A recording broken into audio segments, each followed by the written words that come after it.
자, 막스웰의 외적 31-8 우리가 지금 이제 전자기 이론에서 가장 이제 최종적인 단계가 있는데 이제 막스웰이라고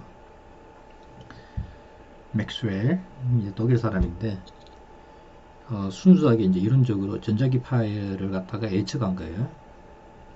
근데 이제 전자기 이론에서 맥스웰이 이제 수학적으로 우리가 이제 맨 처음 배운 게 뭐냐면은 가우스 법칙, 전기장에 대한 가우스 법칙, 공간성에서 다시 복습해 볼 것 같으면 공간성에서 전압 Q가 존재하면 여기에 전기장이 이렇게 형성된다 했죠. 그죠? 전기장이 형성되는데 이 전기장을 갖다가 공간상에서 빠져나가는 이 전기장을 갖다가 면적으로서 우리가 감싸서 그죠? 공간을 완벽하게 감싸 배공면에 대해서 빠져나가는 요 전기장 플럭스의 전기선속의 총량은 요 안에 들어있는 이 보조기 안에 들어있는 전하량에 비례한다라는 게 이게 뭐냐면은 가우스 법칙이죠. 이게 이제 첫 번째 법칙이고 이게 두 번째 법칙은 또 뭐냐면은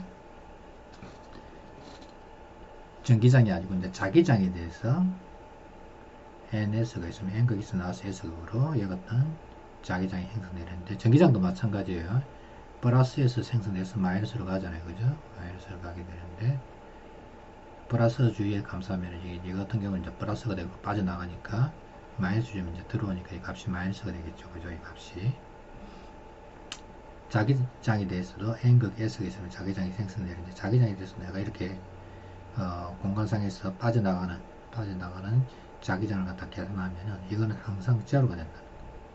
왜? 자기장은 항상 와서 다시 이렇게 순환이 돼야 되기 때문에. 그래서 N극, S극을 갖다가 두 개로 나눌 수가 없다는 거죠. N극만 존재하는 걸 갖다가 자기 홀극이라 해요. 자기 홀극. 마그네틱,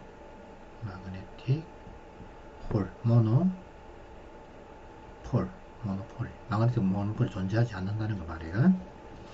그러니까 자기장에 대해서는 이 값이 제로 되는 거. 전기장에 대해서는 이 값이 가우스 두 개에 대한 가우스 법칙인데 전기장, 자기장이 있고 그 다음에 이제 세 번째 이제 패러데이 법칙인데 패러데이 법칙은 공간상에서 자기장이 있으면 이 자기장이 통과하는 이 자기장을 갖다가 내가 접근하면은 이걸 갖다가 자기 선속이라는데 이 자기 선속을 갖다가 공간상에서 이걸 통과하는 자기 선속이 바뀌면은 요 선속 주위에 뭐냐면은 전기장이 유도된다는 게 쉽게 말해서 전압이 유도된다는 거죠. 그죠? 변화하는 자기장 실제는 자기장이 자기 선속이죠. 그죠? 기전력을 유도한다는 거예요. 그럼 기전력은 뭐냐? 얘가 어떤 기전력은 전기장을 갖다가 경로에 대해서 접근한 거죠. 그죠? 이게 이제 기전력이 되는데 식을 적으면 이렇게 돼요. 기전력은 이와 같은 식으로 조정되는. 여러분 책에는 이게 이제 적분식으로 안 돼 있고 말로만 표현됐는데 원래 맥스웰 방식은 수식으로 이해하는 게 제일 편해요. 적분식으로. 이 최종적인 결과 두 개만 비교하면 됩니다. 자기장의 변화에 의해서 공간상에서 자기장이 바뀌면 이 자기장이 구성하고 있는 이 공간상이 둘레 있죠. 그죠? 이 둘레 주위에 전기장이 형성됩니다. 그러니까 자기장이 이렇게 있으면 자기장이 바뀌잖아요. 그죠? 만약에 증가한다. 마이너스니까 전기장은 어떻게 되느냐? 전기장이 이쪽으로 생성되는 거예요. 자기장을 방해하는 쪽으로. 두 번째 식은 뭐냐? 전류가 흐르면 요 도선 주위에 자기장이 전류가 이렇게 흐르면 자기장이 이렇게 생기겠네요. 자기장이 이렇게 생성된다. 암페어 법칙이죠. 그죠? 그런데 이제 이 전류가 이와 같은 콘덴서라든지 그죠? 끊어져 있을 때는 이게 이제 베니전류라는 게 있는데 아직 안 배웠어요. 베니전류라는 게 있는데 실제 이제 도선이 흐르는 전류가 아니고 공간상에서 이와 같은 전기장이 뺏기는 거 있잖아요. 그죠? 전기장이 이렇게 확 증가하는 것도 뭐냐면 여기에 전류가 흐른다는 걸 갖다가 말하는데 이걸 갖다 베니전류예요. 베니전류. 가짜 전류예요. 전기장이 바뀔 때, 전기장이 세질 때 이쪽으로 전류가 흐른다 생각해요. 그걸 갖다가 베니전류를 하는데 여기 플러스 되네요. 그러면 요 주위에 자기장이 생기는데 그 생기는 자기장을 갖다가 B라면 요 B를 갖다가 경로상에서 내가 접근하면 잘라서 B 닷 DL 자기장이 이렇게 형성되면 잘라가고 그죠? 자기장 색이 계속 잘라갖고 한 바퀴 돌아서 접근하면 어떤 배곡성면에 접근하면 요 적분값은 이 적분값은 여기를 통과하는 전류값에 비례하게 되는데 공간상에서 전류가 실제 흐를 수 없는 경우에는 이제 변이 전류가 생성되는데 이 변이 전류는 어떻게 전기되냐면은 전기장의 시간에 대한 변화율 그 전기장이 그대로면은 그죠? 안 바뀌는 거고 여기서 전기장이 생긴다는 얘기 무슨 얘기냐면 세진다는 얘기는 이쪽이 플러스가 되고 그죠? 마이너스가 더 생긴다는 얘기죠. 플러스가 더 생긴다는 얘기니까 이쪽에 실제 전류가 흐르는 것도 똑같은 효과가 발생하잖아요. 그래서 이 값이 이런 식으로 되어지는데 이거는 이제 여러분들 알 필요는 없어요. 하지만 여러분들이 적분식으로 이해하는 게 편하다는 얘기이기 때문에 최종적으로는 전기장이 바뀌면 자기장이 생성된다는 게 중요한 결과예요. 결론적으로 얘기했어요. 자기장이 바뀌면 전기장이 만들어지고 그죠? 자기장이 시간을 내서 바뀌면 전기장이 만들어지고 전기장이 바뀌면 자기장이 만들어지고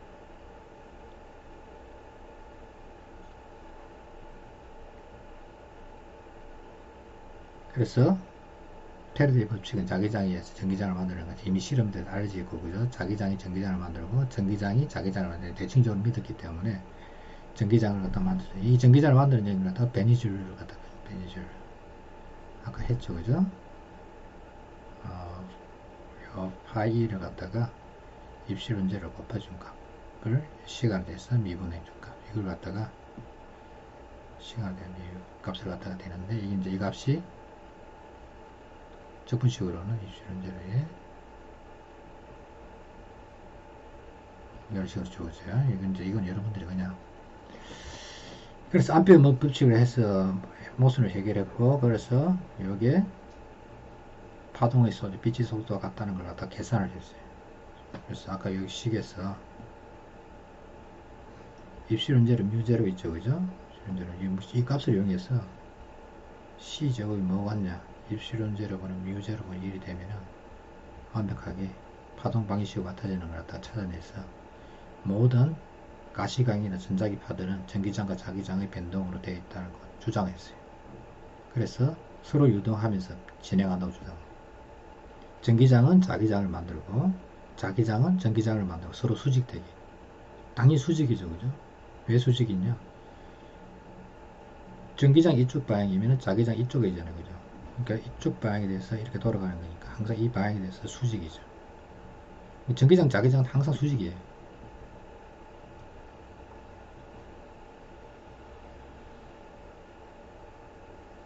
자, 지금 C하고 L을 있는데 여기다 스위치를 딱 닫으면 전류가 이렇게 흐르고 그죠? 이렇게 흐르고 이렇게 왔다 갔다 하겠죠, 그죠? 그러면 이게 공명이 일어나야 되는데 공명은 우리가 이미 했어요. 오메가 제곱은 LC분의 1에서 그죠? 오메가는 루트 LC분의 1이고 이게 2파 F가 됐어요. F는 2파이분의 루트 LC분의 1 기본 진동수를 갖고 이 진동을 해요. 이렇게 진동을 하면은 요 진동에 의해서 외부에서 전자기파가 생성된다는 걸 갖다가 공화상으로 이렇게 왔다 갔다 전류가 흐르면 자기장이 만들어지겠죠, 그죠? 자기장에서 전류가 바뀌는 자기장에 비례해서 이게 전기장이 생성돼서 공화상에서 전자기파가 계속해서 퍼져나간다고 예측을 한 거예요. 그래서 실제 이제 실험을 해서 헤르츠가 하니까 이게 만들어지는 걸 갖다가 증명을 한 거예요. 띄워놓고 여기에다가 스파크를 띄워서 하니까 이마가 떨어져서 여기에 수신기에서 빠지직 해서 생긴 거예요. 유도 코일에 의해서 떨어져 놓고 그죠? 일종의 공명이죠, 그죠? 파동에 의해서 그죠? 파동에 의해서 실제 그래서 파동이 만들어지는 걸 갖다가 예측을 했고 헤르츠가 증명을 한 거죠. 그래서 아직도 이 헤르츠 단위를 쓰는 거예요. 헤르츠.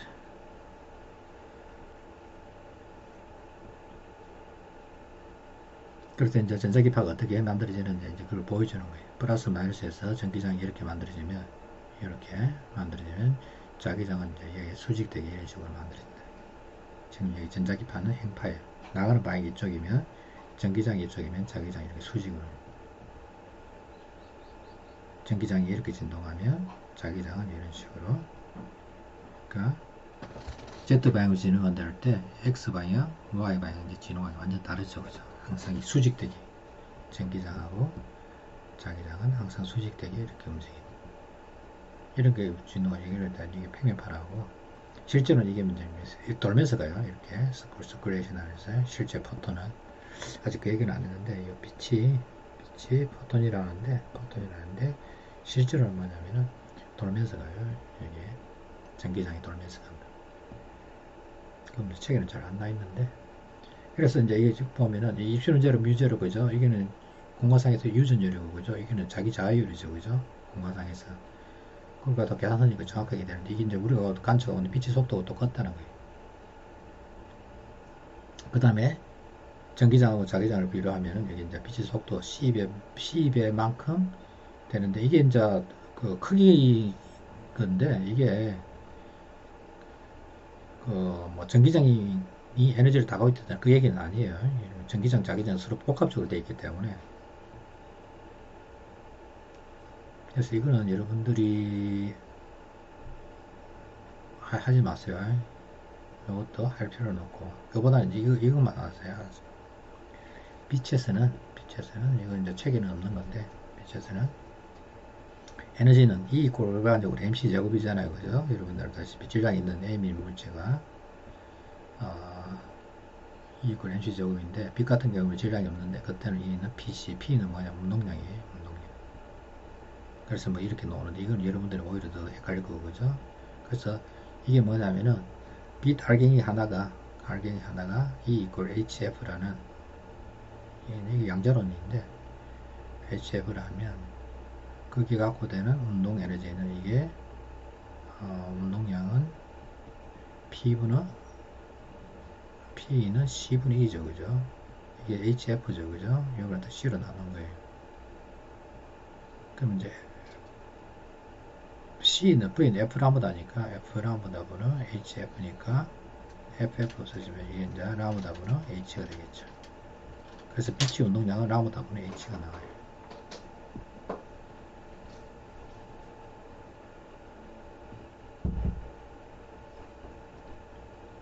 이거는 그냥 넘어갔어요. 이거는 조금 생각할 필요가 있네. 빛이 들어오고 나면은 여기 이제 율복 사이에서 얼마만큼 평균 온도가 되는 거. 그러니까 햇빛이 받을 때, 그죠? 에너지를 받을 때 이 온도가 얼마가 유지될 것인가 하는 문제. 그럼 햇빛이 받는 에너지는 얼마 되냐면은 지금 1000W로 되어 있죠, 그죠? 단위 met당 1000W예요. 1000W를 지금 받고 있고, 이 받는 에너지고. 그럼 이게 이제 내놓는 에너지는 시그마 T 사상 스테반 볼tzmann 상식에 의해서, 그죠? 그 다음에 이제 이거는 콜다운 쪽에서 받는 거고, 그죠? 아웃도어에서, 외부에서도 받겠죠, 그죠?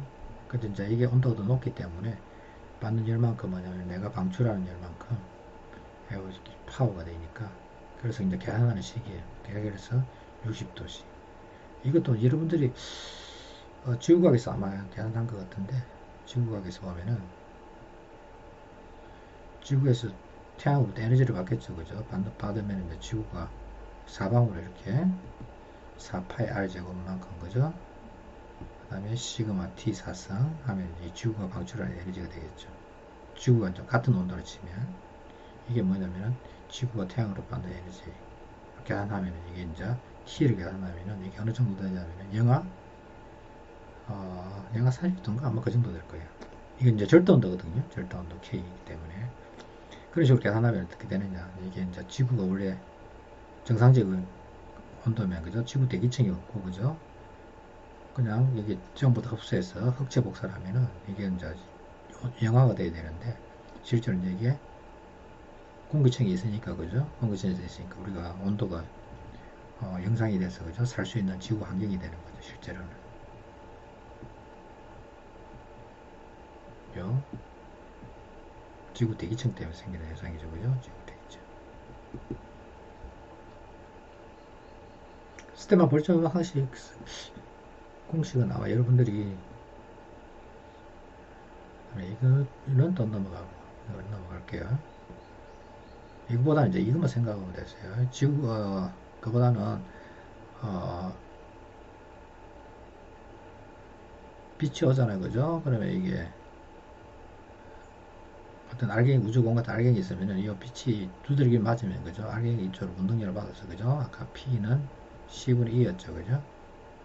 E에서 이 에너지를 갖다가 두드리기 맞으니까 이게 이제 두 가지 종류가 있겠죠. 그죠? 와서 반사되는 게 있을 거고 흡수되는 게 있을 때 흡수되는 게 보다는 이렇게 반사되는 게 운동량이 더 크게 전해지죠. 그죠? 그게 이제 아까 놓은 건데 그것보다는 여튼 간에 빛이 운동량을 갖고 있다는 게 중요한 거예요. 빛이 운동량을 갖고 있다. 그게 뭐냐면은 강로켓이에요. 강로켓. 이제 이걸 빛이 운동량을 갖고 있는 대표적인 한 대가 태양이 있고 그죠? 태양이 있고 태양 주위를 갖다가 혜성이 이렇게 오면 혜성이 꼬리가 태양의 반대쪽으로 이렇게 되죠. 그죠? 그건 왜 그러느냐? 이 혜성에서 태양빛 열에 의해서 증발한 물질들이 이 태양의 포톤을 맞아가지고 그죠? 이게 디코를 의해서 두드리기 맞을 수 있도록 날려가는 거예요. 이건 하지 마세요. 이건 하지 말고. 그 다음에 전자기파의 스펙트럼이 있는데 이건 이제 여러분들이 기본적으로 상식적으로 알아둬야 되겠죠. 그죠? 특히 뭐 컴공이라든지 통신이라든지 이게 이제 중요하기 때문에 이게 이제 우리가 쓰는 이제 장파 영역이 있고 AM 라디오, FM 라디오가 이제 TV는 겹쳐져 있어요. 이게 이제 UHF가 있고 VHF가 있는데 요새는 뭐 TV를 갖다 전부 다 유선으로 보기 때문에 상관없지만 이렇게 돼 있고 마이크로파가 돼 있고 이게 전자레인지가 2.45GHz니까 한 이 정도 이게 이제 전자레인지고 요 위에가 뭐냐면은 여러분들이 쓰는 이제 5세대 통신망 하는 것들 그런 거 이제 5G 그죠? LTE가 한 이 정도 되고 밑에 이 정도 돼요. 이 마이크로 영역이고 그 다음에 이제 핸드폰 영역이 여기서도 여기까지 센티미터 단위까지 1cm면은 V는 F 라운드에서 라운드당 1cm면은 V는 F 라운드에서 V가 3 곱하기 10의 8승이고 그죠? 라운드당 1cm면 10-2승이 됐어요. F가 얼마냐면 3 곱하기 10의 10승이 돼요. 이게 뭐냐면은 30GHz예요. 30GHz. 이게 이제 요 영역대가 요새 이제 소위 말해서 여러분들이 말하는 그 뭐죠? 5세대 통신, 그러니까 5G 세대 그거죠. 이 빛이 진동수가 많으면 빛이 아니고 이 전자기파 진동수가 많으면 많을수록 데이터 통신이 유리하거든요. 이제 일반적으로 이제 우리가 쓰는 이제 빛은 예정적이고 그죠? 즉 빨주, 노초, 파란색, 빨간색이 이제 적색이죠, 그죠? 적색보다 바가지를 갖다가 적외선이라죠, 적외선. 인프라레드를 하죠, 그죠? 인프라레드. 보라색을 갖다가 자색이라죠, 그죠? 자색. 그래서 자색보다 더 바가지를 갖다가 자외선이라죠, 그죠? 자색 보면 울트라 바이올렛, 울트라 UV라죠, 그죠? 울트라 바이올렛. UV. 그래서 여러분들 뭐 화장품 보면 UV1, UV 뭐 이렇게 뭐 선크림 같은 거 UV 뭐 가지고 그죠? UV 지수 하는 게 이 자외선 UV를 말하는 거예요. 그래서 자외선 중에서도 이제 좀 파장이 짧은 게 이제 극자외선, 익스트림 사고 그죠? 뭐 초극자외선, 익스트림 사고 뭐 이게 UV, 뭐 울트라 막 나오죠, 그죠? 이 파장이 짧을수록 에너지가 커지고 그죠? 그 다음에 이제 반도체 회로 같은 경우는 이게 미세 공정이 이제 들어가기 시작하는 거죠. 그 다음에 이제 파장이 길면 길수록 이제 해질 같은 거, 그죠? 파동이기 때문에 이런 게 해질이라든지 이런 게 잘 일어나서 물리까지 도달이 가능하죠. 대신에 진동수가 적기 때문에 실어 나갈 수 있는 정보 양은 굉장히 제한돼요. 그 다음에 이제 X선은 이 정도 되고 진동수로 따지면 되고 그 다음에 이제 감마선이 더 파장이 짧죠. 제일 짧은 게 일반적으로 이제 서로 겹쳐져 있어요. 감마선 2영역, X선은 이렇게 대체로 이제 X선보다는 감마선 에너지가 더 크죠. 자, 적외선이 있고, 적외선에서도 이제 좀 더 파장이 긴 게 이제 FIR, 원적외선이라죠. 그죠? IR. 적외선에서 더 멀다 보죠. 원적외선, far infrared, 원적외선, 뜻이 그 뜻이에요. 여기 가시광선에서 멀리 떨어져 있다고 해서 far infrared들이. 이제 사람 눈에 보이는 건 영역. 그러니까 우리가 인간이 볼 수 있는, 감지할 수 있는 영역은 눈으로 볼 수 있는 영역이 굉장히 제한되어 있죠. 그죠?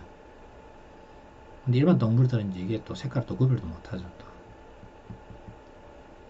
어떤 이제 곤충이라든지 그 동물들은 주로 이제 자외선의 적응을 잘하죠. 그죠? 자외선의 적응을. 동물들은. 곤충 같은 경우는 자외선에. 그래서 이제 사람이 볼 수 있는 비지블 영역은 얼마냐? 4에서 700, 400에서 700 나노미터예요. 나노미터. 옛날에 이제 옹스트롱 단위를 썼는데 옹스트롱은 거의 안 쓰고 그죠? 거의 대부분 나노미터를 써요. 700 나노미터 정도 되고, 그 다음에 이제 지금 그 문제가 되고 있는 코로나 바이러스가 보통 한 크기가 이 동그랗게 생기잖아요. 그죠? 이 크기 어느 정도 되냐면 10나노미터 크기에 대충 10나노미터. 이게 촉수까지 크기 따지든지 뭐 이렇게 되는데 대충 10나노미터 따지면 돼요. 10나노미터. 파장이 이제 400에서 700나노미터니까 일반 광학생명으로서는 이 바이러스를 갖다 관찰이 불가능하죠. 그래서 일반적인 이제 바이러스는 전부 다 뭐냐면은 제가 첫 시간에 말한 것 같은데 전자현미경으로 관찰해야 돼요. 반드시 전자현미경. 그래서 코로나 바이러스가 이 색깔이 있는 게 아니에요. 전부 다 예쁘게 컴퓨터 그래프로 그린 거지. 전자현미경으로 보면 전자빔으로 때리기 때문에 색깔 없어요.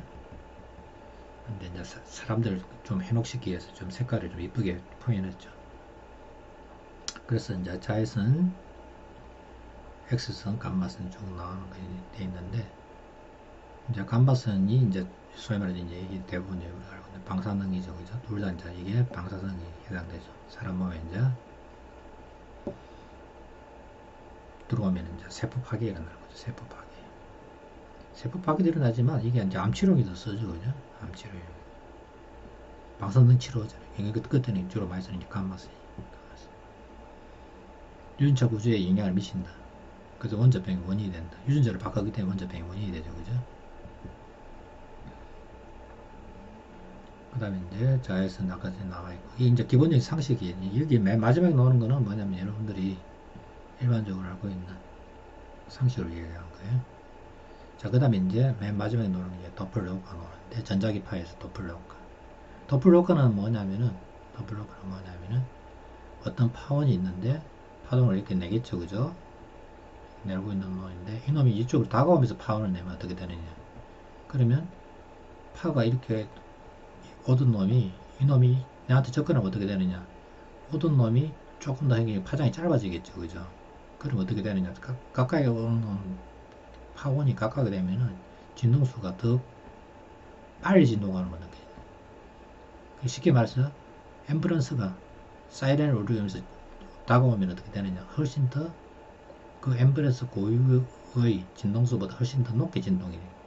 그러면 이제 이거 표시할 때 F는 본래 진동수에다가 요 파원의 진동수에다가 여기 움직이면 이제 소스만큼 해서 이게 V만큼 접근하면 이와 같은 식으로 되고, 그럼 내가 이렇게 접근할 수도 있겠죠. 그죠? 그러면 내가 여기에 V 관찰자가 되고, 이게 이제 일반적인 접근할 때 도플러가 식이에요. 또 일반적인 도플러가 F는 F0에 V-V0분의 V 소스분의 V 플러스 VO. V는 뭐냐면 보통 소리 속도고, 그죠? 이 관찰자, 이거는 소스, 어머니 속도, 이렇게 주어지는데, 이게 이제 전자기파가 되면은 요 식하고 완전 달라져요. 근데 그거는 이제 로렌츠 트랜스폼 되게 복잡한데, 이제 그것까지는 이제 이름 달 필요는 없고, 이제 이 같은 식으로 주어지. 진동수는 F0의 루트 1 마이너스 베타 1 플러스 베타고, 베타는 뭐냐? 빛의 속도에서 서로 움직이는 상대 속도 V 값을 집어넣은 값이 돼요. 그런데 이제 베타가 빛의 속도보다 적기 때문에 이 값이 거의 F0의 1 플러스 마이너스 베타가 돼요. 이게 이제 멀어지면 이게 플러스 마이너스가 돼요. 그래서 이제 이게 같은 식이 되는데,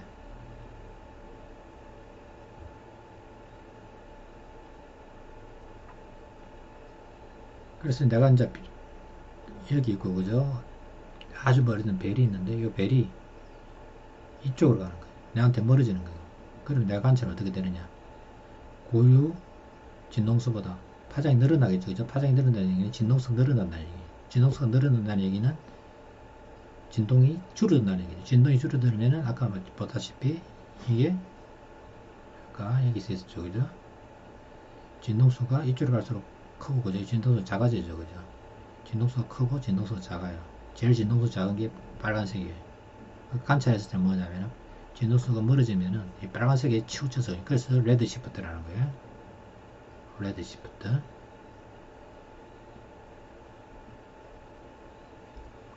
즉색 기동. 레드 시프트.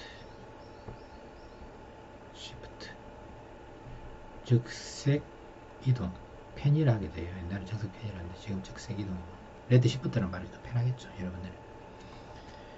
먼 거리에 있는 별과 은하로부터 이 빛에 대해서 도플 효과를 관찰하면 그 결과 멀어지면 뭐냐면은 레드 시프트. 그러니까 대부분이 뭐냐면은 우주가 있으면 우주가 팽창하게 되면 다 멀어지겠죠. 그죠? 서로 팽창하면은.